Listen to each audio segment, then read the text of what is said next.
and welcome my dear students of class 7th and 8th.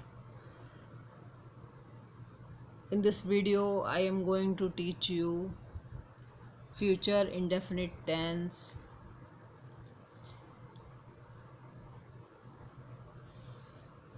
In this tense I will explain you future indefinite tense and every type of sentences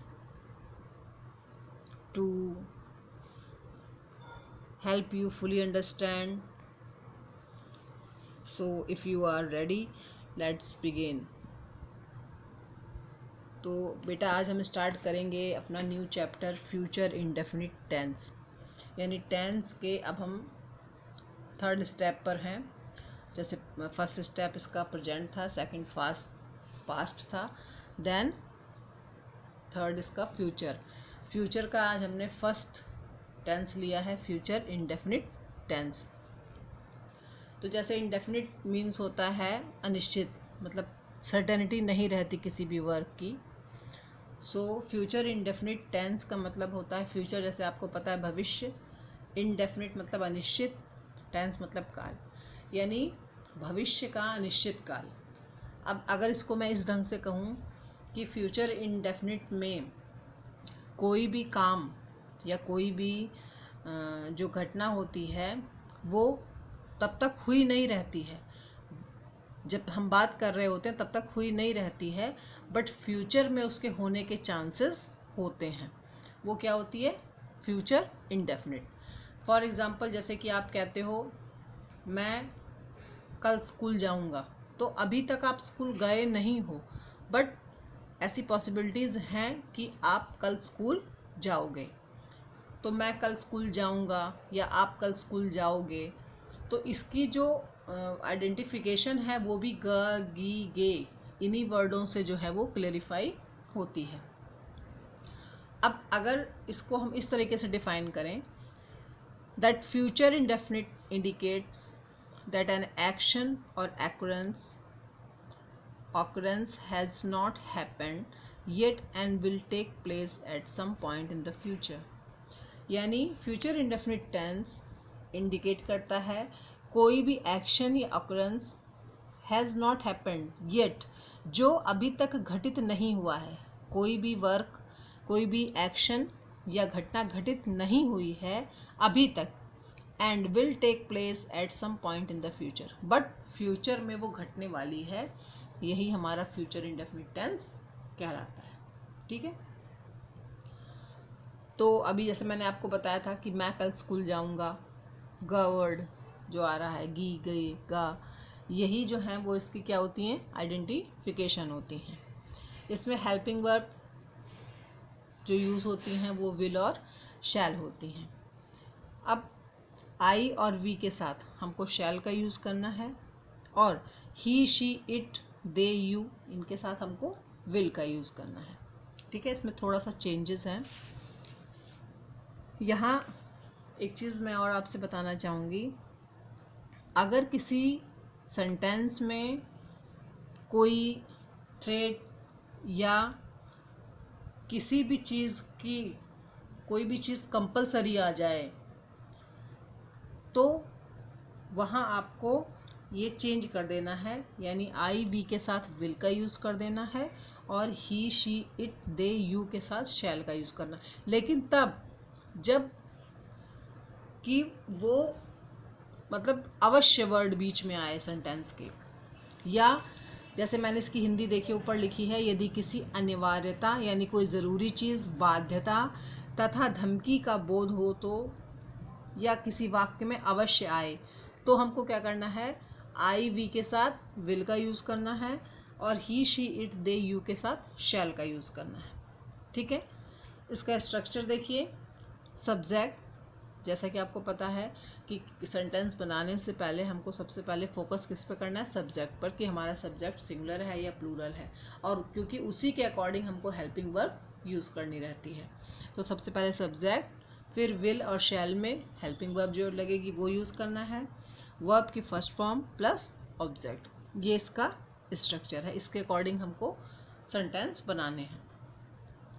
बस एक बात आप ये याद रखना, क्योंकि बच्चे नॉर्मली इसी चीज़ में कंफ्यूज होते हैं, जब आई वी के साथ विल लग जाता है और ही शी इट के साथ शैल लग जाता है, तो उनको कंफ्यूज। लेकिन ये चीज़ तभी अप्लाई होगी जब मैंने आपसे बताया है कि कोई चीज़ कंपलसरी होगी, या वाक्य में अवश्य शब्द आए, या कोई थ्रेट किसी को आप देते हैं जैसे थ्रेटन करते हैं, तब ये वर्ड्स यूज़ होंगे, हेल्पिंग वर्ब चेंज होंगी। अदरवाइज जो मैंने ऊपर आपको बताया है कि आई वी के साथ शैल और ही शी इट दे यू के साथ विल का यूज़ होगा। नॉर्मली कंडीशंस वही रहेंगी, अगर ये वर्ड सेंटेंस में आते हैं तो हेल्पिंग वर्ब चेंज हो जाएंगे।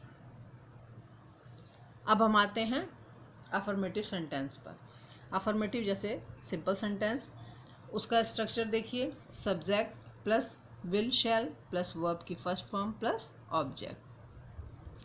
अब इसमें मैंने दोनों टाइप के क्वेश्चन राइट किए हुए हैं ताकि आपको समझ में अच्छे से आ जाए, जो कन्फ्यूज़न है वो आपकी रिमूव हो जाए। मैं आज ये पुस्तक पढ़ूंगा, आई शैल रीड दिस बुक टुडे। ठीक है, मैं आज ये पुस्तक पढ़ूंगा, तो मैं, आई जो है आपका सब्जेक्ट है, शैल उसकी हेल्पिंग वर्ब है, वर्ब की first form, this book today मतलब आज की बात हो रही है। हम तुम्हारे साथ इलाहाबाद चलेंगे, we shall go to Allahabad with you. ठीक है, अब इसमें तो नॉर्मली जो कंडीशंस थी वो अप्लाई हुई हैं, बट अगर सेंटेंस में अवश्य वर्ड आ रहा है, मैं आज अवश्य पढ़ूंगा, तो आई विल, मतलब ये जो विल और शेल चेंज होंगे, ये किसी भी चीज़ की डिटर्मिनेशन के लिए चेंज होंगे, अदरवाइज नहीं चेंज होंगे। किसी चीज़ पर, किसी बात पर जब हम बहुत ज़ोर देके उस बात को कहते हैं, तब जो है हेल्पिंग वर्ब्स आपकी चेंज होंगी। मैं अवश्य ये काम करूँगा, मैं अवश्य वहाँ जाऊँगा, तब आप क्या करोगे, विल शैल को टर्न कर दोगे, यानी जिसके साथ आप विल लगाते हो वहाँ शैल का यूज़ करोगे, और जिसके साथ शैल लगाते हो वहाँ विल का यूज़ करोगे। सेंटेंस देखिए, मैं आज अवश्य पढ़ूंगा। अब अवश्य मतलब क्या है, आई विल रीड टुडे। ठीक है, अवश्य हुआ तो आई के साथ शैल की बजाय विल का यूज़ हो गया।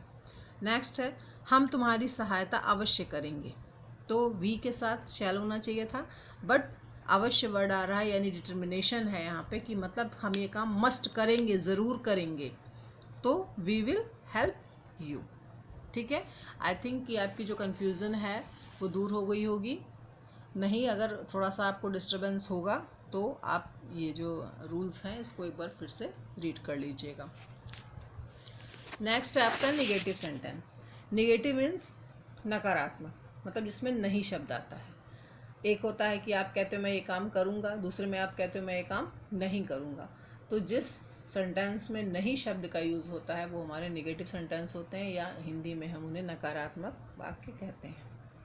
इसका जो स्ट्रक्चर है वो है subject plus will shall plus not plus verbs first form plus object. Okay, वह यहाँ नहीं आएगा, ये आपका हिंदी सेंटेंस है। He will not come here. Second है, हम, राम आज पत्र नहीं लिखेगा, Ram will not write a letter today. ठीक है, अगर इसमें अगर अवश्य वर्ड आ गया होता, वह यहाँ अवश्य नहीं आएगा, या राम आज अवश्य पत्र नहीं लिखेगा, तो कुछ नहीं करना था, सेंटेंस ऐसे ही था, सिर्फ आपको विल की जगह शैल का यूज़ कर देना चाहिए था। ठीक है, नेक्स्ट है आपका इंटेरोगेटिव सेंटेंस। इंटेरोगेटिव सेंटेंस जैसे कि मैंने आपको बताया था, वो मैं आपको फिर रिपीट कर देती हूँ। इंटेरोगेटिव सेंटेंस टू टाइप के होते हैं। एक फर्स्ट जो है आपका इंटेरोगेटिव, जिसमें कि आप हेल्पिंग वर्ब से स्टार्ट करते हो, जिसमें कि हिंदी के जो वाक्य होते हैं उसमें क्या शब्द पहले आता है। और सेकंड टाइप जो है वो WH टाइप क्वेश्चंस होते हैं, जिसमें हिंदी वाक्यों के बीच में कब, कौन, कहाँ आदि जो ये प्रश्नवाचक शब्द हैं वो बीच में आते हैं। So this is first type interrogative sentences. तो इसमें जो आपकी हेल्पिंग वर्ब है विल शैल, वो स्टार्टिंग में आ रही है, plus subject plus verb first form plus object, and at last में क्वेश्चन मार्क। ओके, क्या राम क्रिकेट खेलेगा,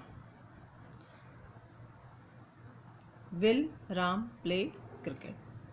अगर ये सेंटेंस ऐसे होता राम क्रिकेट खेलेगा तो राम विल प्ले क्रिकेट। अगर ये सेंटेंस ऐसे होता राम क्रिकेट अवश्य खेलेगा तो ये सेंटेंस आपका हो जाता राम शैल प्ले क्रिकेट। ओके, नेक्स्ट है, क्या तुम आज अपनी माता जी को एक पत्र लिखोगे? तो तुम है तो यू है और यू के साथ क्या आता है? विल, यानी will you write a letter to your mother today. ठीक है, will you write a letter to your mother today. और फिर लास्ट में आप मार्क ऑफ इंटरोगेशन ज़रूर लगाओगे, क्योंकि इंटरोगेटिव सेंटेंस में अगर क्वेश्चन मार्क आप यूज़ नहीं करते हो तो वो सेंटेंस आपका इनकम्प्लीट माना जाता है। अब हम आते हैं इंटरोगेटिव निगेटिव सेंटेंस। ओके, यानी प्रश्नवाचक नकारात्मक वाक्य। इसका जो स्ट्रक्चर है वो है will shall plus subject plus not plus verbs first form plus object plus question mark. क्या चपरासी आज घंटी नहीं बजाएगा? तो क्या के लिए विल शैल में से विल आया, the peon not ring the bell today और लास्ट में क्वेश्चन मार्क। ठीक है, क्या तुम आज मोहन की सहायता नहीं करोगे? Will you not help Mohan today. ठीक है, तो ये देखिए विल आगे आया क्योंकि ये इंटरोगेटिव सेंटेंस जो हैं वो क्या से स्टार्ट हो रहे हैं, इसलिए विल शैल का यूज़ हमने आगे किया। अगर ये इंटरोगेटिव सेंटेंस के बीच में कब कौन कहाँ ये वर्ड्स आते तो हम सबसे पहले WH फैमिली के वर्ड को स्टार्टिंग में राइट करते। तो ये हो गया आपका interrogative negative sentence. Now we come to the last point, double interrogative sentence. अब हम आते हैं जो इस टेंस का लास्ट सेंटेंस है, यानी डबल इंटरोगेटिव सेंटेंस या WH फैमिली के वर्ड्स के साथ जो इंटरोगेटिव सेंटेंस आते हैं। तो उसका structure question word plus will shall plus subject plus not, अगर नॉट हो तो plus verb first form plus object. ठीक है, और उसके बाद क्वेश्चन मार्क। अब इसका सेंटेंस है, हमें इस साल अंग्रेजी कौन पढ़ाएगा? अब जितने भी सेंटेंसेस हम बेटा रीड कर रहे हैं इसको आप एक बार फिर से चेक कर लीजिए। ग, गी, गे, इन वर्ड्स का भी यूज़ होता है। ठीक है, तो इसका स्ट्रक्चर आप देख ही रहे हो, question word plus will shall plus subject plus not, not अगर हो तो नॉट का यूज़ करेंगे, प्लस फर्स्ट फॉर्म वर्ब की फर्स्ट फॉर्म प्लस ऑब्जेक्ट अगर हो, प्लस एडवर्बियल्स, यानी जो आपने देखा ना दिस ईयर, टुडे, टुमारो, ये वर्ड्स जो हैं अगर हों तो इनका यूज़ आप करोगे और फिर क्वेश्चन मार्क का यूज़ करोगे। ठीक है, तो सेंटेंस पे आते हैं, हमें इस साल अंग्रेज़ी कौन पढ़ाएगा? तो कौन वर्ड देखिए बीच में आ रहा है ना सेंटेंस में, तो कौन की इंग्लिश पहले हम लिखेंगे हु विल सिंगल पर्सन है, who will teach us English this year. ठीक है, फिर क्वेश्चन मार्क। नेक्स्ट है, वह आज कहाँ जाएंगे? कहाँ जो है वो सेंटेंस के बीच में आ रहा है तो इसको स्टार्टिंग में राइट करेंगे, where will they go today. ठीक है, फिर वह यहाँ क्यों नहीं आएगी? क्यों मिड में है तो क्यों हम पहले लिखेंगे, why will she not come here. Okay, ये आपके सेंटेंसेस हैं। अब इन सेंटेंसेस में क्या है, कौन शब्द, कहाँ और क्यों, ये आपके सेंटेंस के बीच में आ रहे हैं तो इनकी इंग्लिश पहले आएगी, उसके बाद विल और शैल का यूज़ होगा, फिर सब्जेक्ट, अगर नॉट है तो नॉट, अगर नॉट नहीं है तो वर्ब की फर्स्ट फॉर्म ऑब्जेक्ट, और एडवर्बियल्स हैं जैसे दिस ईयर लास्ट में लिखा हुआ ना, दिस ईयर या टुडे या टुमारो, तो ये वर्ड्स अगर आएंगे तो इनको लिखने के बाद फिर आपको मार्क ऑफ इंटरोगेशन का यूज़ करना है और फिर आपका सेंटेंस कंप्लीट हो जाएगा। सो अब आप स्क्रीन पे देख सकते हैं एक प्रैक्टिस सेट लिखा हुआ है मैंने, और इसको आपको बनाना है। ठीक है, क्योंकि जो चीज़ आपने पढ़ी वो चीज़ आपको कितनी समझ में आई ये जानने के लिए प्रैक्टिस करना तो ज़रूरी है, और जब आप प्रैक्टिस अच्छे से करोगे तभी आप ये जान पाओगे कि क्या चीज़ आपको समझ में आई है और क्या चीज़ आपको समझ में नहीं आई। अगर ये वीडियो आपको अच्छे से नहीं समझ में आ रहा है तो इसको बार बार आप देखिएगा, समझिएगा, ठीक है।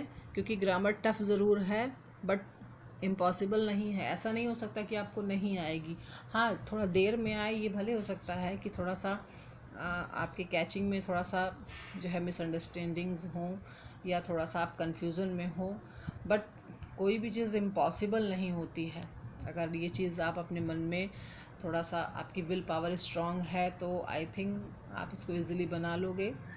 तो स्क्रीन पे देख लीजिए 15 सेंटेंस हैं और ये आपको अपनी प्रैक्टिस एक्सरसाइज नोटबुक में करनी है आपको ये एक्सरसाइजेज,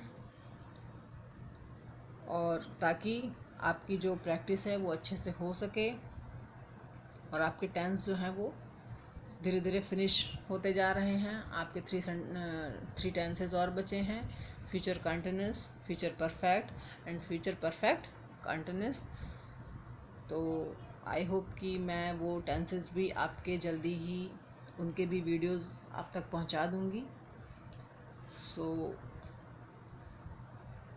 एट लास्ट आपसे यही कहना चाहूँगी कि be careful on your study and be careful on your health. Stay home, stay safe. Thank you.